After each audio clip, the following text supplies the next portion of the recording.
La Confederazione Provinciale di Confagricoltura Agrigento denuncia l'ennesimo furto di prodotti agricoli quali uva da tavola, pesche e melograni nelle aziende agricole. Per questo, afferma in una nota il presidente Rosario Marchese Ragona, proponiamo di stabilire un tavolo tecnico ove sia possibile, in presenza degli attori preposti, istituzioni e forze dell'ordine, garantire un controllo del territorio, in particolare delle aree rurali.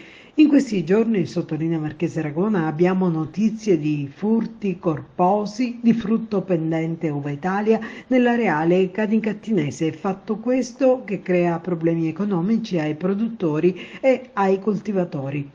E poi conclude: se le aziende agricole da un lato sono chiamate tra mille difficoltà a cercare di realizzare sviluppo ed economia, dall'altro è auspicabile garantire loro sicurezza nelle campagne. Per questo comunica la massima disponibilità a partecipare ad un tavolo tecnico di lavoro per soluzioni idonee alla vicenda.